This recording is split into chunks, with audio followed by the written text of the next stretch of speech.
এই রিকশাওয়ালা তো ঠাকুমাকে দেখেই পালিয়ে গেল। উধাও তো অনেকদিন আগে এই গ্রামও হয়ে যেত, শুধু একমাত্র এই ঠাকুমা রয়ে যেত এই গ্রামের ভিতরে, দায়ে পড়ে থেকে গেছেন শুধু। অপদার্থর মতো দাঁড়িয়ে থেকে আমাকে হেঁটে আসতে দেখছো, ওই রিকশাওয়ালাটাকে দাঁড় করালে না কেন? আমরা ভেবেছিলাম তুমি হাঁটতে বেরিয়েছো ঠাকুমা। ওইভাবে দাঁত বের করে হেসো না, না হলে সব ভেঙে দেব। গোটা গ্রাম ফাঁকি বাজে ভরে গেছে। নাও, আমাকে বাজারে পৌঁছে দেওয়ার জন্য রিকশা ডেকে দাও।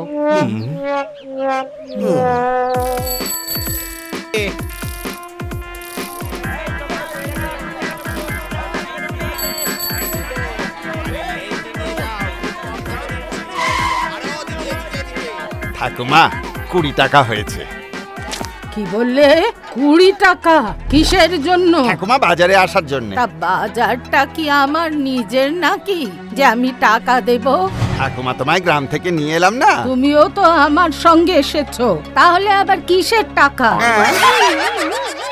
আর তাছাড়া ভগবানের সেবা আর বয়স্কদের সেবা করে দাম চাইতে নেই, না হলে নরকে যাবে। যাও, টাকা না দিয়ে তোমায় বাঁচিয়ে দিলাম।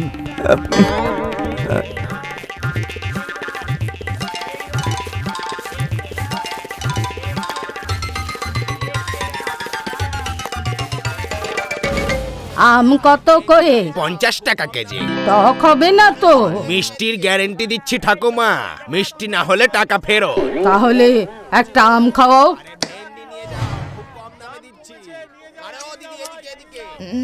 থু, এটা তো একেবারে টক।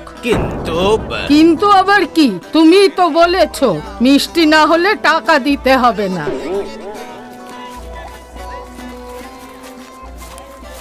এই বেগুনগুলো কত করে? 20 টাকা ঠাকুমা।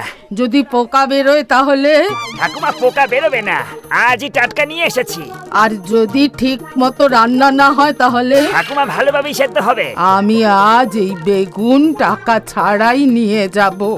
আর যদি বেগুনে পোকা না বেরোয় আর ভালো স্বাদ হয় তাহলে তোমায় দ্বিগুণ টাকা দিয়ে যাব।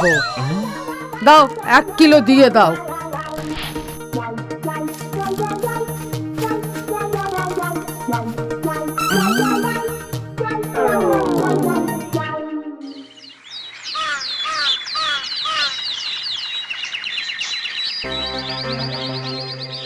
ও কি ঠাকুমা বারবার পয়সা না দিয়ে রিক্সা চড়েন, আর ভাড়া চাইলেই উল্টো পাল্টা বলেন। আমার থেকেও আম নিয়ে খেয়ে নিয়েছে, তারপরে মিথ্যে বলেছে যে আম নাকি টক ছিল। বুঝতে পারি না আমি, এই কোকি ঠাকুমার এত সম্পত্তি থাকা সত্ত্বেও এমন কৃপণতা কিভাবে করতে পারে? নানা ভুল কথা, উনি তো জলজ্যান্ত ডায়নামাইট, কখন পুরো গ্রাম উড়িয়ে দেন কে জানে। আশেপাশের গ্রামের সব জমিদার আর বড় লোকদের যদি একসঙ্গেও করা যায় তাহলেও ঠাকুমার মতন সম্পত্তির পরিমাণ হবে না। তাতে কি যায় আসে প্রধান বাবু? কাউকে একটা টাকাও তো দেন না। ওই ঠাকুমা তো আর কদিনের অতিথি, তারপরে সব গ্রামেরই হবে। ঠিকই বলেছেন, এমনিতেও ওনার তো আগে পরে কেউ নেই।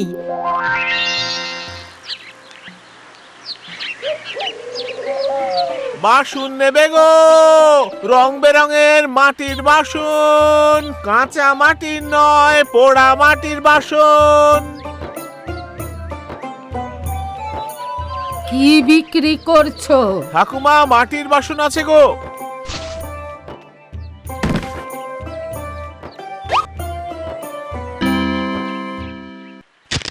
এই ঘরটা তো দেখছি খুব সুন্দর। হ্যাঁ গো ঠাকুমা, অমাবস্যার ঘন অন্ধকার রাতে বানানো ঘট এটা, আমার বাবার হাতে তৈরি গো এটা। তোমার বাবা তো দেখছি খুব ভালো কাজ করেন।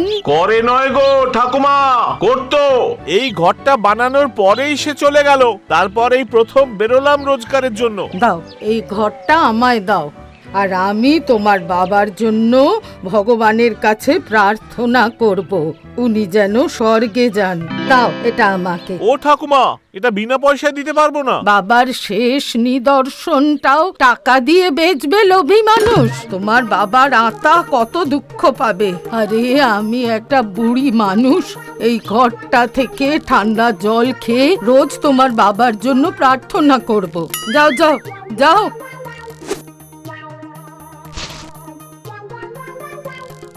এই ঠাকুমা যেন ওই ঘটের জলে ডুবে মরে যায়। এত কৃপণ মানুষ কি করে হতে পারে, এটা আমার এতদিনের জীবনেও দেখিনি।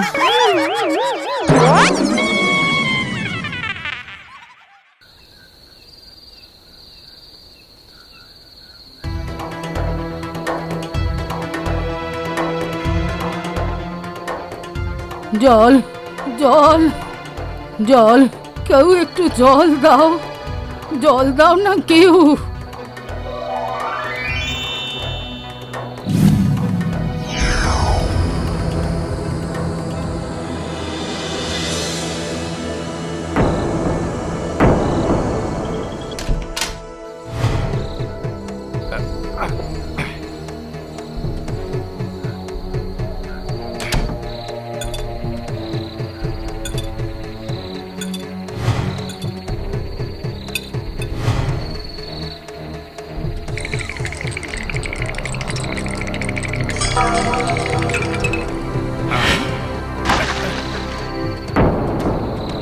যদি কোকি ঠাকুমা জেগে যেতেন তাহলে আমার সব রক্ত একবারে চুষে নিতেন। খুব জোর বেঁচে গেছি।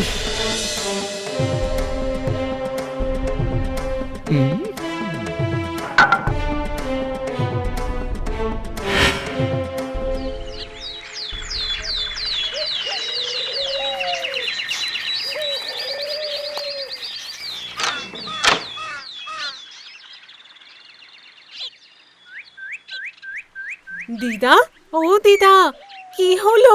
ঘুম থেকে উঠবেন না বুঝি? দিদা, ও দিদা।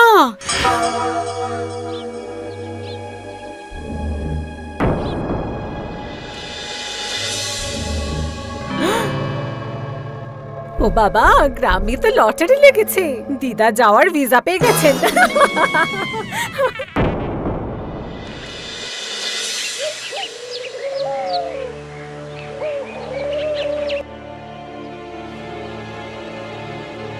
এই যে বৌমা, ঠাকুমার মৃত্যুর পেছনে তোমার কোনো রকম হাত নেই তো? এ বাবা, এসব কি বলছেন আপনি? আমাকে কি দেখে ওই রকম মনে হয়? দেখে তো আর বোঝা যায় না, কিন্তু বুদ্ধি কখনো কখনো শয়তান হয়ে যায়। গ্রামে এখন উৎসব করবার সময়, আর আপনি এখন এইসব বলছেন? কথাটা ঠিকই বলেছো, আজ গ্রামের উৎসবের দিনই বটে। ঠাকুমার সমস্ত সম্পত্তি এবার গ্রামের কাজে লাগবে। প্রধান বাবু, যদি কিছু মনে না করেন তাহলে এই বাড়ির একটু দেখাশোনা করে নি। দেখাশোনা না, দেখে শুনে জিনিস হাতানো? যা পাওয়া যাবে তা গ্রামের কাজেই লাগবে। কেউ একলা মালিক হবে না ঠাকুমার এই সম্পত্তির। কথা তো ঠিকই বলছেন আপনি। ঠাকুমা যখন সবার রক্ত চুষে খেয়েছে, তাহলে ভাগও সবার পাওয়া উচিত। ঠাকুমার সৎকারের জন্য অন্তিম যাত্রার ধুমধাম করে ব্যবস্থা হোক।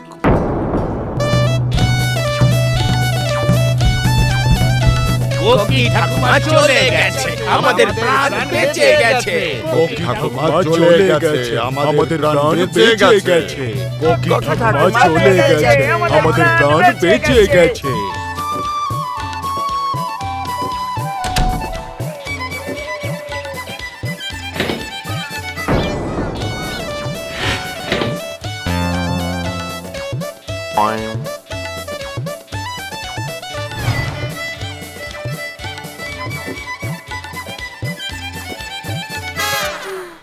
তখন থেকে টাকা খুঁজতে খুঁজতে গলা শুকিয়ে গেল।